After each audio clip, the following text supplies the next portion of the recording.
Tonight is the last chance for Steeler players to prove why they belong on this 2023 team. Big Deke news.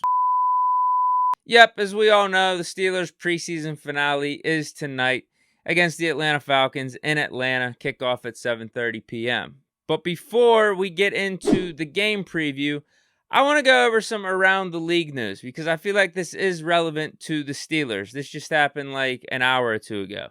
The New York Giants traded a 7th-round pick to the Arizona Cardinals for linebacker Isaiah Simmons.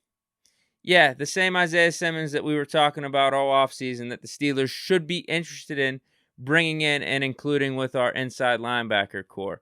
Because dude is a former top 10 overall pick 3 years ago. Extremely talented. Things didn't work out exactly as planned with the Cardinals. But at the same time, he was still low-key productive. Had basically 100 tackles these last 2 seasons. Had 7 pass deflections, both in 2022 and 2021. And then had a total of 4 picks in his career there. One of them he took back to the house. So I would have viewed this type of move, if the Steelers were to have done it, almost like how we traded for Minkah Fitzpatrick. Because Minkah, same thing with Isaiah Simmons. 1st-round pick, extremely talented. Misused by the team that drafted them. The Dolphins were moving Minkah all over the place, having him playing nickel and slot corner and whatnot. We trade a 1st-rounder for Minkah. Obviously, he flourishes here in the Steel City. The only difference is we would have only had to give up a 7th-round pick to get Isaiah Simmons. I guess maybe to beat the Giants offer, we could have given up a 6th-rounder, but man, it would have been low risk, high reward. What if we could have turned Isaiah Simmons around here? We would have had an extremely good, talented coverage linebacker, at least for this year. Like, don't get me wrong, this could have been just a 1-year rental, but I just saw something on Twitter that the Giants are only going to be paying Isaiah Simmons $1 million this year. So for $1 million, you get Isaiah Simmons in the building. It's a no-brainer. I guess Omar Khan felt like he did enough splash moves this offseason, which I would agree with. Omar Khan did some really good work for us, but it wouldn't have hurt to do another one here. Maybe this is a good sign that the Steelers are confident with the guys that we have in-house for inside linebacker. I guess that could be a silver lining or some way to spin this in a positive, but definitely bummed that we were out on the Isaiah Simmons sweepstakes, especially seeing for what he went for. Because initially I thought it would have been like a 4th or 5th round pick in that range, but only a 7th. Damn. All right, though, let's get into this Steelers-Falcons preseason preview. To be honest with you, I don't got much for you. I don't need to see much more. Steelers' first-team offense looked awesome in these first 2 preseason games.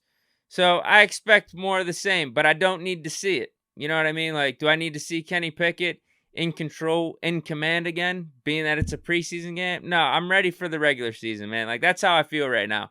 Almost similar to the NFL draft and that process. You know, you get nauseous of the draft talk, the mock drafts, and then it's like 2 weeks away. You're just like, damn, I'm ready for the NFL draft at this point.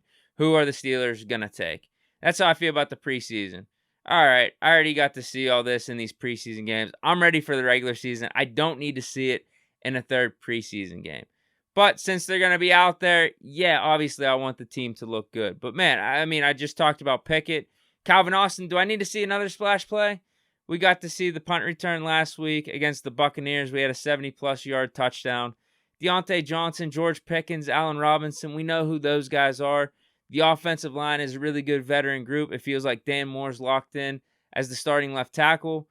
Pat Freiermuth, he's a top 5 tight end in this league. The running back duo of Najee Harris, Jaylen Warren, we know they're damn good. So, like, what else are we looking to find out? So I'd rather just the first-team offense sit and not risk additional injury in a meaningless game like this. But I get it. They're a young group. You want to be as buttoned up as possible heading into week 1. Get out all the kinks and whatnot. So I get it. And I like the mentality. Like, in theory, on paper, I love the thought process of, yeah, we're going to play. We're going to get all this straightened out for week 1, regular season. We're all in. Let's continue to play hard. Let's continue to have that focus. I get it.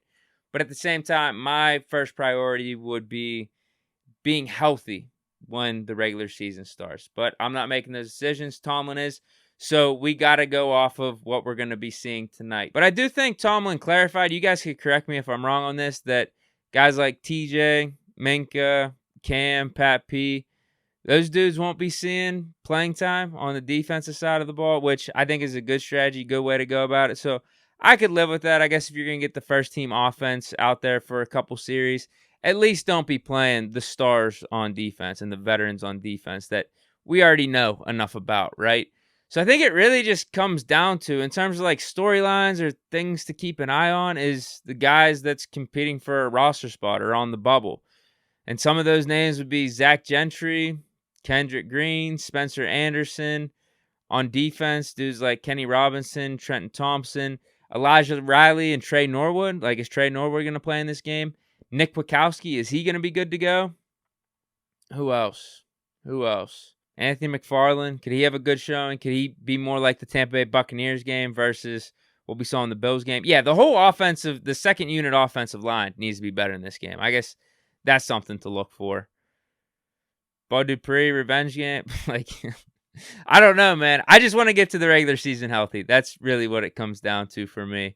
So let me know your thoughts. Is there something I'm missing here? But that's it for today's show. Enjoy the game tonight. I will be doing another post-game report over on Bleacher Report after the game, probably like 5-10 minutes after the game, which will be game at 7:30, like, I don't know, 10:30, 10:45, something like that. So I'll try to get the link to you guys, Twitter, Instagram, whatever it is. So stay tuned for that.